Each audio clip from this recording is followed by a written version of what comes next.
Installe-toi confortablement près de notre feu sacré, Lune Sereine, le podcast de nos sages matrices. C'est parti. Je suis Pauline, je te souhaite la bienvenue dans notre podcast aux allures de tente rouge.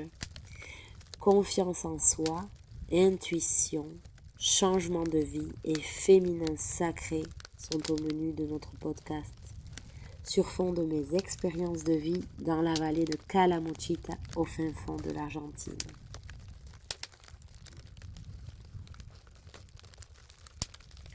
Coucou, aujourd'hui on va parler de comment organiser une tente rouge et qu'est-ce que c'est une tente rouge. Une tente rouge, c'est une réunion de femmes qui vont échanger sur un thème en particulier prédéterminé ou qui vont parler librement chacune à leur tour d'un thème qui leur tient à cœur. Ça peut être des thèmes relatifs à la maternité, à la vie de couple, à la sexualité, à la vie de famille, à l'éducation des enfants. Ça peut être des cercles aussi très axés sur, par exemple, la préparation à l'accouchement quand ce sont des femmes enceintes ou sur le postnatal quand ce sont des femmes qui ont des bébés tout petits. Ça peut être aussi des réunions dans lesquelles on va échanger sur la cyclicité, sur nos expériences de vie. Et l'idée de ces cercles, du moins ce que je trouve qui est vraiment puissant, c'est quand chaque femme va prendre la parole tour à tour et puis ne va pas être interrompue par les autres. C'est-à-dire qu'on a un temps de parole, on lâche ce qu'on veut dire dans ce cercle et on n'est pas interrompu par les autres femmes et puis on n'est pas non plus ni jugé, ni on n'a pas vraiment de retour de ces autres femmes. Elles sont juste là pour écouter ce qu'on a à dire. La première fois que j'ai fait l'expérience de ça, j'ai trouvé que c'était vraiment vertigineux en fait, parce que le fait seulement de pouvoir s'exprimer, d'essayer de mettre de l'ordre dans nos idées et dans nos émotions et d'être en compagnie de personnes qui sont juste là pour écouter, déjà j'ai trouvé que c'était pas quelque chose de courant en fait. Et de pouvoir s'exprimer sans attendre de retour des autres aussi, je trouve que c'est un exercice très intéressant. Je trouve que ça permet de s'écouter mieux à soi-même et soutenu par l'oreille des autres. Donc c'est un exercice très très très intéressant, je trouve. Et on peut se dire que souvent on a l'habitude de, quand on va parler d'un sujet qui nous pèse ou qui nous préoccupe ou qui nous importe, on se dit qu'on a besoin du retour de l'autre. Et en fait, la puissance de ces rencontres, c'est que quand on en ressort, on n'a pas forcément eu de retour des autres, mais quand même, on en ressort plus puissante, en fait, plus soulagée, et simplement à travers l'écoute des autres. Et comme chacune parle tour à tour, écouter l'autre aussi, c'est un exercice vraiment intéressant, l'écouter sans avoir à lui faire un retour par rapport à ce qu'elle dit. Et ce qui est très magique presque dans ces réunions, c'est que l'expérience de l'autre nous renvoie un reflet de nous-mêmes. Donc, on se nourrit du discours de l'autre et on en ressort avec des outils de réflexion et puis ce sentiment de vraiment de se refléter dans l'autre, aussi de se rendre compte qu'on n'est pas seul avec ces réflexions-là. Donc c'est ça une tente rouge, c'est ça. Il peut y avoir une personne qui va coordonner la rencontre. Euh, Dans mon cas, quand j'organise une tente rouge, je propose une méditation guidée pour que les participantes s'alignent, on va dire, dans une espèce d'état d'esprit ou d'état de conscience pour ouvrir le cercle ou pour le fermer aussi. Mais ça dépend vraiment de la personne qui organise.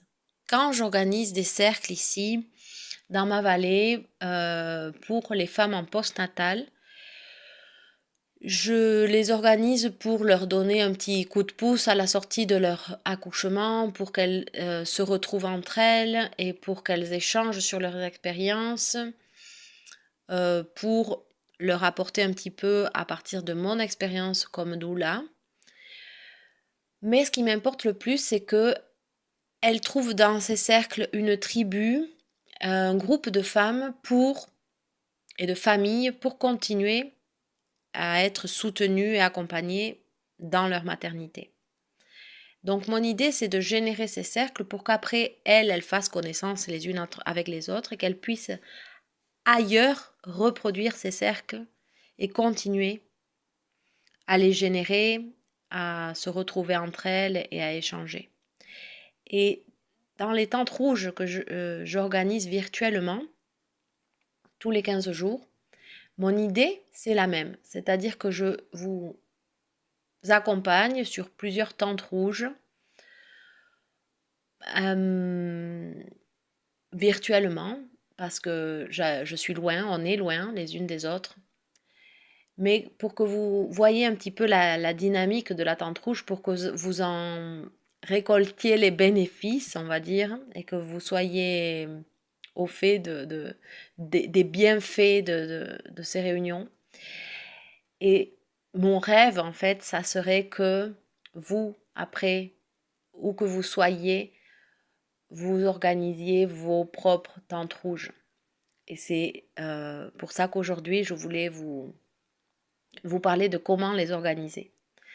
L'autre jour, je parlais avec une participante d'une des tentes rouges que j'ai faites dernièrement qui me disait « Ouais, ben, ça me donne envie de... J'aurais aimé que dans notre tente rouge soit présente ma collègue, ma voisine, etc. parce que je suis sûre que ça leur aurait plu. Donc, j'aimerais organiser des tentes rouges. » Mais c'est simple en fait. Le principe est simple. C'est inviter des femmes à un moment où vous allez partager la parole. Et c'est aussi simple que ça. Il n'y a pas besoin de plus que ça en fait. Un temps peut-être délimité où on va dire que le temps est... vous pouvez fixer 1 heure, 2 heures, ce que vous voulez. Et la consigne, c'est simplement venir partager un cercle de parole de femmes. Et à partir de là, chacune met ses condiments, sa façon de procéder et voilà. Mais je pense que, disons que la réflexion aussi au sortir de ces tentes rouges, c'est de se dire on n'a plus l'habitude de partager la parole, on n'a plus tellement l'habitude de s'écouter profondément, sans interruption, sans distraction. C'est-à-dire qu'une chose qui est importante aussi pour les tentes rouges, par exemple, c'est pas de téléphone à portée de main, pas d'interruption. Vraiment, on va se concentrer pendant 2 heures, on va faire une parenthèse dans notre vie, pendant 1 heure ou 2 heures. On fait une parenthèse dans notre vie et on est là pour parler et puis pour écouter l'autre. Et c'est un exercice puissant parce que, voilà, c'est ça. On sent qu'on n'a pas tellement l'habitude du cercle et de l'écoute profonde. On en a de moins en moins l'habitude. Et ça aide aussi à renforcer, je trouve, cette sororité, puis cette communauté de femmes qu'on a autour de nous. Je trouve que dans mon cas, par exemple, avec les femmes avec qui j'ai fait des cercles ici, C'est des femmes qui après, on se retrouve à la sortie de l'école, on se croise au supermarché, on se voit souvent après et on sent qu'on a partagé des choses différentes et du coup, quand on se retrouve pas de la même manière qu'avec n'importe quelle autre personne. On, on a un lien souterrain qui nous unit, on est intimement liés finalement et ça crée des liens vraiment forts et vraiment, même si on n'est pas amis par ailleurs, mais on a partagé un cercle. Donc on se regarde d'une autre manière. C'est très intéressant aussi.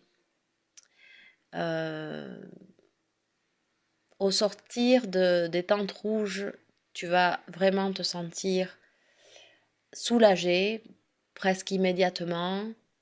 Tu vas sentir la force de la communauté des femmes qui t'ont accompagné pendant ce cercle.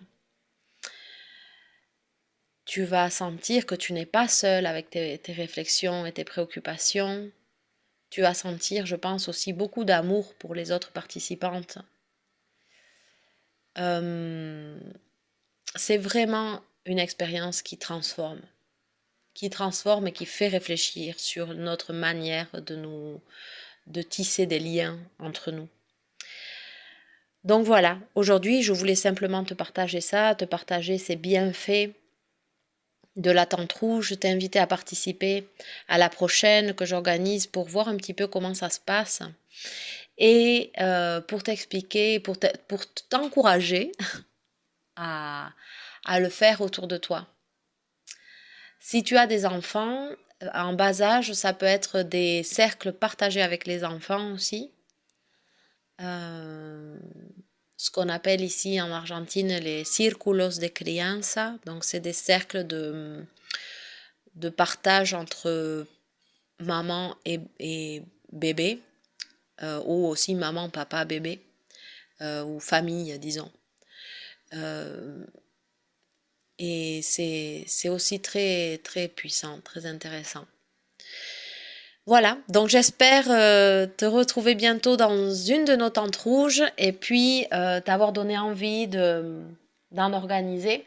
Mais je pense que si tu n'as jamais participé à ce style de cercle, peut-être tu peux participer pour voir vraiment de quoi ça parle. Et je suis sûre que ça te donnera envie de, d'en préparer une ou de participer souvent.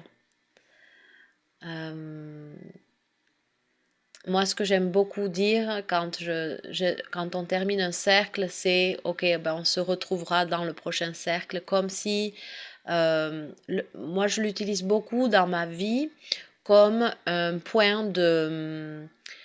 un moment de débriefing en fait, comme si d'un cercle à l'autre on fait un point.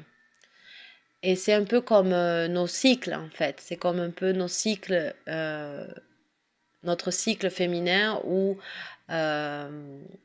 chaque fois qu'on va avoir nos lunes, on fait un point sur ce qui s'est passé pendant le cycle, on lâche, on, comment dirais-je, on fait un détox un petit peu et on reprend un nouveau cycle. Ben, les cercles, c'est la même chose. D'un cercle à l'autre, on amène des nouveaux éléments, on transmute, on en lâche certains, on fait évoluer tout ça d'un cercle à l'autre. C'est intéressant aussi pour ça de participer régulièrement, c'est que dans chaque cercle, on va se voir évoluer d'un cercle à l'autre. On va voir notre énergie changer, on va voir ce qui a été épuré et ce qui encore revient à chaque fois. Voilà. Donc, c'est pour ça qu'elles sont régulières et je t'invite à participer à notre prochaine tente rouge. Voilà, pour aujourd'hui, je te dis à bientôt et on se retrouve dans notre prochain podcast ou dans notre prochaine tente rouge. Bisous!